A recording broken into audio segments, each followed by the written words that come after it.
মনে কি আছে, বাচ্চা ছেলে নাকি? সাংসারিক দায়িত্ব নিচ্ছি আমরা, নিজের জন্য বিয়ে করিনি, পরিবারের জন্য, সমাজের জন্য বিয়ে করেছি। শ্রদ্ধেয় দিলীপ দা, উনি একজন এক্সেপশনাল রাজনীতিবিদ। উনি কখন কি করেন আর কখন কি বলেন সেটা আমরা হয়তো সবাই বুঝতে পারি না। এবার তথাপিও প্রত্যেকটা রাজনীতিবিদ যারা রয়েছেন তাদের দেশ কাল পাত্র ভেদে চলা উচিত বলে আমি এটা মনে করি।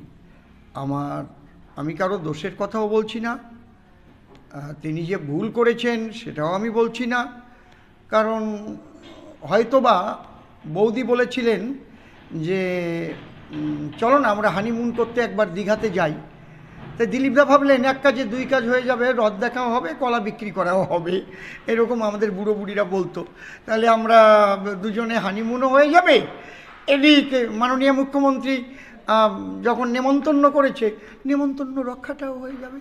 এটা নিয়ে এতটা শোরগোল ওঠা আমি এটাকে পছন্দ করছি না। পরবর্তী দিলীপদার পদক্ষেপ কি হয় সেটা দেখে আমাদের মন্তব্য করা উচিত বলে আমি মনে করি।